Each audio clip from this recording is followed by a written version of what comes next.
हमारी समझ में आ जाए कि तुम जिसे सुख समझते हो वो दुख में कूदने जा रहे हो, वो बंधन है।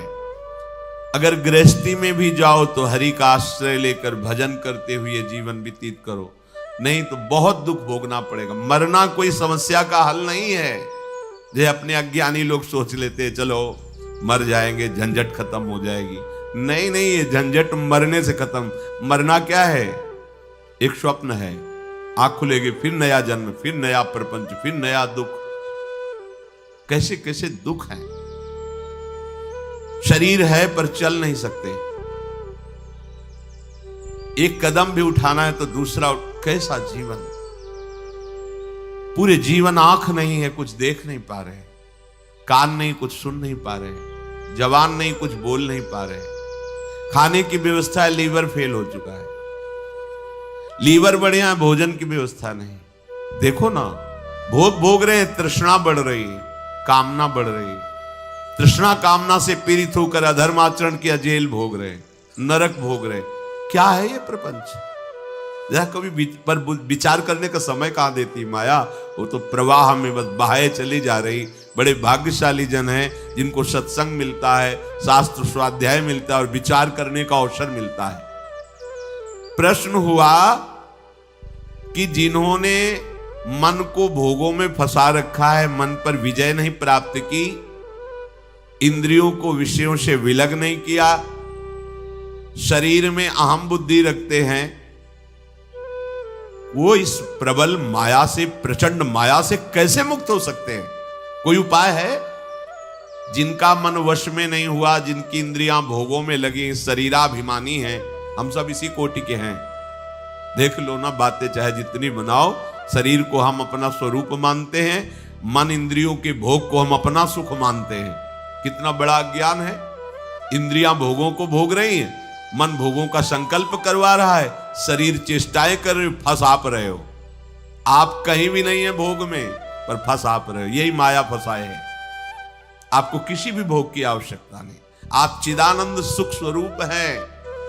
ये भुला देना ये माया कार्य है, और ये स्मृति आ जाना भक्ति का कार्य है, ज्ञान का कार्य है। गीता सुनने के बाद नष्टो मोहा स्मृति लब्धा, अपने स्वरूप की स्मृति आ गई, भगवत स्मृति जागृत हो गई। तो इनका कैसे माया से मोक्ष हो सकता है? जो शरीराभिमानी हैं, मन निग्रह नहीं किया, इंद्रियों के भोगों में जो रमण कर रहे, तो बोले पहले विचार करना चाहिए। विचार शब्द सबसे पहले आया है। अच्छा, ये विचार कहां से प्रकट होता है? ये विवेक से होता है। विवेक से विचार होता है। बुद्धि तो बेकार की बात है। यही तो हमें फंसाया है बुद्धि। यही तो निश्चय करती, इसमें नहीं उसमें सुख है, वहां उस पद में सुख है, उस संपत्ति में। यही तो बेईमानी कर रही बुद्धि। अब बुद्धि के ऊपर कोई बैठे तब समझ में आए, वो है विवेक। और ये विवेक केवल साधु संग से मिलता है। बिन सत्संग विवेक न होई, और सत्संग केवल भगवत कृपा से मिलता है। ये आपके प्रयास से नहीं, आपके भाग्य से नहीं है। बिन सत्संग विवेक न होई, और राम कृपा बिन सुलभ न सोई। सत्संग मिल गया, मानो हमारे ऊपर भगवान की विशेष कृपा हो गई। अब इस विशेष कृपा में विवेक जागृत होता है, फिर उससे विचार होता है। कहते विचार करके देखे कि ये जो स्त्री पुरुष का आकर्षण है, अनादिकाल से ये चला आ रहा है, प्रकृति का पुरुष के प्रति आकर्षण। ये संसारी मनुष्य इसी आकर्षण में सुख की भावना से दुख में बंधता चला जाता है। बहुत बड़ी विचित्र लीला भगवान की है। बहुत, इसीलिए चूंकि जो जिनका विवेक जागृत हो, देख के वो कांप जाते हैं। कितनी विचित्र लीला है। किसी एक जगह साधक रहते थे, भ्रमण के समय की बात है। दोष दृष्टि मत करना, माया का प्रभाव ही ऐसा है। अगर आप चूक करेंगे तो आप चले जाएंगे, हम चूक करेंगे तो हम चले जाएंगे। चूक नहीं होनी चाहिए। चूक का मतलब आज्ञा उल्लंघन, शास्त्र आज्ञा उल्लंघन, गुरु आज्ञा उल्लंघन, ये चूक है, ये आपको ले जाएगी। भक्तों के संग से ऐसी घनीभूत भक्ति, घनीभूत, जिनमें कहीं भी पोलापन नहीं है, ठोस। घन कहते हैं ठोस को। अगर घनीभूत भक्ति है तो भक्तों की कृपा से जागृत होती है। भक्तों की कृपा का स्वरूप उनके वचनों के अनुसार चलना। अगर घनीभूत भक्ति नहीं, उसमें पुलापन है, तो फिर गिरने के चांस है। एकांत जंगल में वो रहते थे, पूरे आश्रम में अकेले 2, 4, 10 लोग दिन में आ जाते थे शाम के लिए। वहां एक पागल शरीर वाली स्त्री दरवाजे पे गेट के ऐसी, उनको दया आई। सर्दी का समय था, अंदर कर लिया, भोजन पवाया। साधु का हृदय ही ऐसा होता है। पर दया बिना साधु कसाई, और दया करी तो आफत आई। दोनों बातें ध्यान रखनी चाहिए। दया, अगर भगवत स्मृति चल रही है तो तुम्हारी ठीक है, और अगर भगवत स्मृति में बाधा पड़ जाए तो दया छोड़ के तुरंत भाग पड़ना चाहिए। याद संभालनी चाहिए। याद गई तो दया फंसा देगी, बस ध्यान रखना। यही दया फंसा दिया भरत जी को। भगवान की याद भूल गए, हिरण की याद आ गई। अब दया खतरनाक हो गई। दया नहीं तो साधु कैसा? दया बिना साधु कसाई, और दया करी तो आफत आई। ध्यान रखना। भगवान भी सावधान कहते हैं, करुणा करो सब पे, दया पर निर्ममो। निर्मम होकर ममता नहीं होनी चाहिए। अगर ममता हुई तो चूक हो गई, फिर तो गए।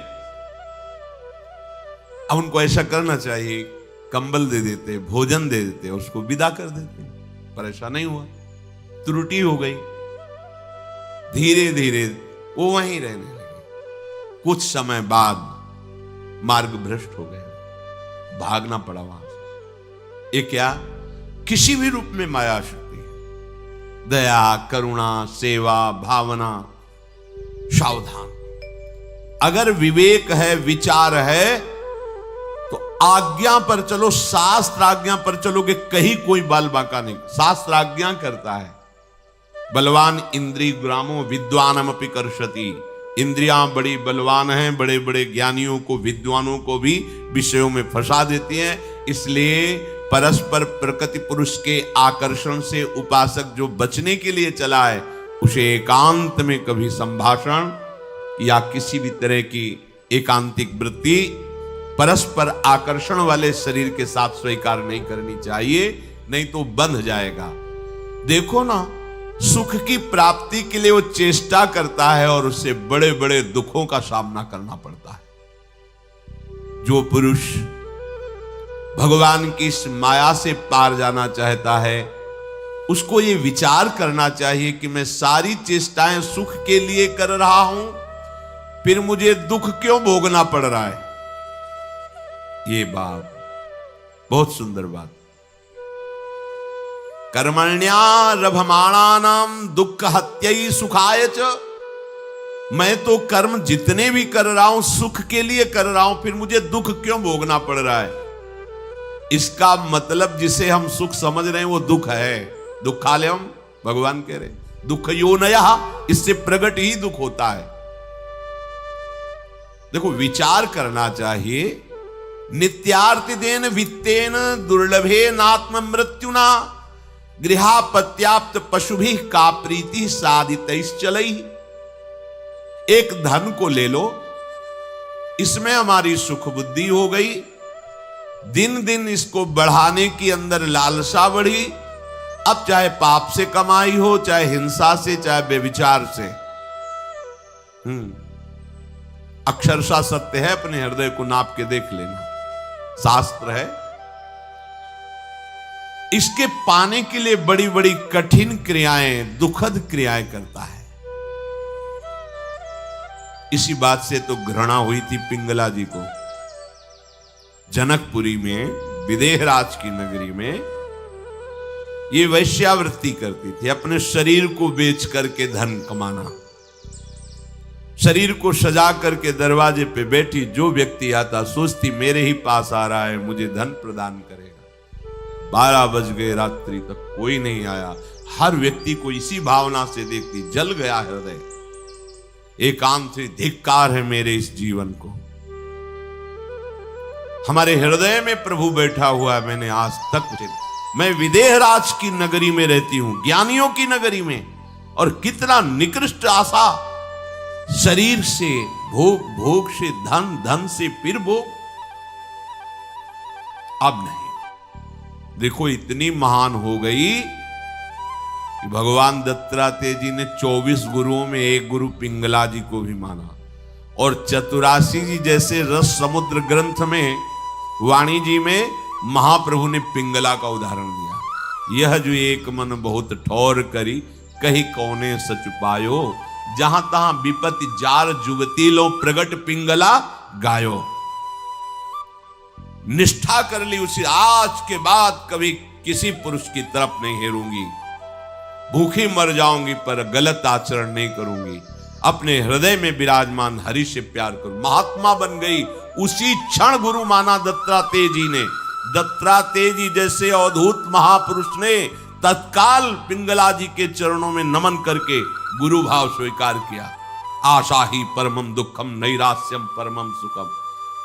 इसे एक और संकेत मिलता है, कल तक बेविचारी रहा है तुम्हारी दृष्टि में, हो सकता है कि बेविचारी है, और आज कितनी ऊंचाई पर चढ़ गया तुम नहीं जान सकते। उसने संकल्प कर लिया, निष्ठा कर ली, सब खत्म। तुम्हें लगेगा ये कल वाला है, नहीं नहीं, हाँ, ऐसा दोष दर्शन करने पर तुम्हारा पतन हो जाएगा। आंतरिक आध्यात्मिक भूमिका कब बढ़ गई तुम्हें क्या पता चला? हरि गुरु कृपा से वो कितनी ऊंचाई पर बैठ गया, तुम्हें क्या पता चला? देखो ना, पिंगला अभी तक वैश्या थी, और अभी निर्णय किया, और अभी गुरु बना लिया दत्तात्रेय जी ने 24 गुरुओं में, और उसका महामहिम स्वरूप भगवान वर्णन कर रहे हैं, हरिवंश महाप्रभु वर्णन कर रहे हैं, पिंगला का उदाहरण दे रहे हैं। तो जो इस आकर्षण में, इस सृष्टि का सबसे बड़ा आकर्षण है परस्पर शरीर आकर्षण। इस आकर्षण में जो फंस जाता है उसका अंतिम फाइनल मृत्यु रूप भयानक कष्ट, और जीते जी अपने आप को भूल करके माया मृग बन जाना, अर्थात काम के अधीन होकर पूरा जीवन दुख में व्यतीत करना। घर, पुत्र, स्वजन, संबंधी, पशुधन, ये सब अनित्य, नाशवान, भुलावे वाला। कैसा भुलावे वाला? भले है ना 1 करोड़ रुपया बैंक में जमा है, भले है हमारा परिवार है, हमारे पास जमीन है, हमारे, इसी के चिंतन में तुम्हारा पूरा जीवन निकल जाएगा। जो वास्तविक धन श्री हरिनाम, राधा नाम, उससे अछूते रह गए, ठगे गए। एक घर, स्वजन, धन, पशु, मित्र आदि ने ठग लिया तुम्हें। माया ने इनका रूप धारण करके भगवत भजन नहीं करने दिया तुम्हें, ठगे गए तुम। बराबर जन्म मृत्यु, प्रलय, महाप्रलय सब भोगने पड़ेंगे। इसलिए विचारवान पुरुष को चाहिए कि उसे समझ लेना चाहिए, जैसे इस लोक में सब ये दुख है ना, तो परलोक में थोड़ा सा सुख ज्यादा दिखाकर है परिणाम में दुख है। जैसे तुम यहां किसी की सुंदर स्त्री देख करके अपनी स्त्री पर दृष्टि डालना बंद करके उधर देखकर जल रहे हो कि अगर ऐसी पत्नी हमारी होती तो मैं कृतकृत्य हो जाता। ठीक ऐसे स्वर्ग में विमान पे बैठे हैं, अप्सरा पास है, नृत्य गान हो रहा, पास में उस विमान से 100 गुना अधिक, क्योंकि उसका पुण्य अधिक है, तेजस्वी विमान और अत्यंत सुंदर अप्सरा। अब वो भूल गया अपने सुख वैभव को, जल रहा है उसको देख के। पूरा का पूरा ऐसे ही थोड़ा सा ऊपर के लोकों में और पवित्रता और महत्ता, लेकिन सब नष्ट होने वाला है, ये कुछ बचने वाला नहीं। आ ब्रह्म भुनान लोकान पुनरावर्तिनो अर्जुन, ये सब नष्ट, परिवर्तनशील, आने जाने वाला है। इसलिए कोई दान पुण्य इस भावना से न करे कि स्वर्ग में सुख प्राप्त करेंगे, क्योंकि वो भी ऐसा ही है, उसमें भी शांति नहीं है, परम आनंद नहीं है। क्या करे?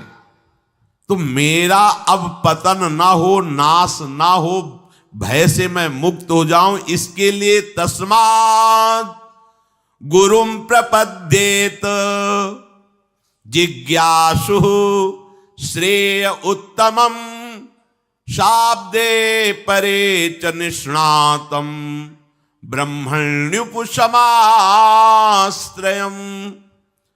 अब उस विचारवान पुरुष को चाहिए कि वो गुरुदेव की खोज करे।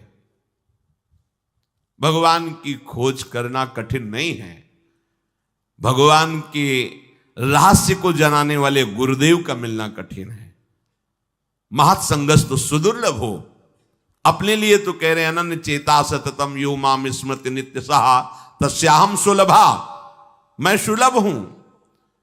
पर वासुदेवा सर्वमिति समहात्मा दुर्लभा सुदुर्लभा, मैं सुलभ हूं पर महात्मा दुर्लभ है। अगर महात्मा मिल जाए तो अनन्य चित्त होने में देर नहीं लगेगी।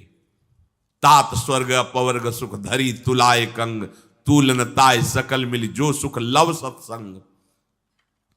गुरु की खोज करनी चाहिए। कैसे करनी चाहिए? पहले उस अव्यक्त गुरु से प्रार्थना करनी चाहिए, परमात्मा से, ईश्वर से, प्रभु से, हे नाथ आप हमें गुरुदेव रूप से मिले। मैं नहीं जानता कौन गुरुदेव है, कैसे होने चाहिए। इतना ज्ञान विद्यार्थी को क्या ज्ञान कि कौन टीचर किस स्थिति में है, कितना प्रवीण है, वो तो विद्यार्थी है बेचारा। हाँ, प्रिंसिपल जान सकता है, जो टीचरों के ऊपर अधिकारी, इनमें से कौन सा प्रवीण है, कौन किस कोटि का, किस स्थिति का। ऐसे ही सब गुरुओं के परम गुरु जगत गुरु भगवान श्री कृष्ण हैं। सबसे पहले प्रभु से प्रार्थना करे कि गुरु के बिना ज्ञान नहीं, परम पद नहीं, मोक्ष नहीं, मोक्ष मूलम गुरु कृपा। तो हे नाथ आप कृपा करके गुरु रूप से मुझे स्वीकार करें। मैं आपका शरणागत हूं, आप गुरु रूप से आवे और मुझ शरणागत को स्वीकार करें। दीन बंधु मैं कहां खोजूं, या आप मुझे पहुंचा दीजिए या आप गुरु स्वरूप से आकर मुझे स्वीकार कर लीजिए। जब आप ऐसी हृदय से प्रार्थना करेंगे तो आपको गुरु मिल जाएंगे, या तो आपको पहुंचा दिया जाएगा उनके पास, और उनके पास जाते ही आपको लगेगा हमारी खोज पूर्ण हो गई, जो मैं चाहता था विश्राम मिल गया। कैसे होने चाहिए गुरुदेव? शाब्दे परे च निष्णातम, शास्त्र ज्ञान से पूर्ण होना चाहिए, और ब्रह्मण्युप समाश्रयम, भगवत प्राप्त होना चाहिए, ब्रह्मबोध होना चाहिए। अगर ब्रह्मबोध है और शास्त्रों का जो ज्ञान है शाब्दिक वो नहीं, तो अपने शिष्य को समझा नहीं पाएंगे। शब्दों का बहुत अच्छा ज्ञान है लेकिन ब्रह्मबोध नहीं, अनुभूति नहीं है, तो शिष्य का कल्याण नहीं कर पाएंगे। इसलिए दोनों बात होनी चाहिए। शाब्दे परे च निष्णातम, शब्द ब्रह्म अर्थात शास्त्रों के पारदर्शी विद्वान, और ब्रह्मण्युप समाश्रयम, ब्रह्मबोध संपन्न अर्थात भगवत तत्व का अनुभव किए हुए हों, ऐसे गुरुदेव का आश्रय ले ले। तत्र भागवतान धर्मान शिक्षेत गुरुआत्मदैवतः, अमाययानुवृत्त्याय तुष्येदात्मान मदोहरि। शिष्य को चाहिए कि अपने गुरुदेव को ही अपना परम प्रीतम मान करके, सवाल हल हो जाएगा। शिष्य को चाहिए कि अपने गुरुदेव को अपना परम प्रीतम मान करके, अपनी आत्मा मान करके, अपना इष्ट देव मान करके निष्कपट भाव से गुरुदेव की सेवा करे, गुरुदेव के समीप रहने की आकांक्षा करे। समीप रहने का भाव उनकी आज्ञा में रहना। आप यहां जैसे 1000 कोस दूर रहते हैं पर अपने गुरु की आज्ञा में रहते हैं तो आप गुरु के समीप हैं। आप गुरु के शरीर के समीप रहते हैं पर आज्ञा उल्लंघन करते हैं तो आप गुरु से बहुत दूर हैं। ये बात ध्यान रखना। ये मायाकृत बात नहीं है कि शरीर के समीप हो तो आप गुरुदेव के समीप हो, नहीं। गुरुदेव की आज्ञा का पालन करते हो, बहुत दूर हो तो गुरुदेव के समीप हो, और गुरुदेव की आज्ञा का उल्लंघन करते हो तो शरीर के समीप रहते हुए भी आप बहुत दूर हैं गुरुदेव से। गुरुदेव की निष्कपट भाव से सेवा, गुरुदेव के पैर दबाना, वस्त्र प्रक्षालन करना, भोजन देना, ये सब एक अंग है सेवा का। इसे पूर्ण सेवा नहीं कहते। पूर्ण सेवा कहते हैं गुरुदेव की आज्ञा में जीवन समर्पित कर देना। अब क्या करवा रहे हैं इससे हमें मतलब नहीं, आप खड़े रहिए यहां, आप बैठ जाइए, आप ये कीजिए, हमारा जीवन समर्पित है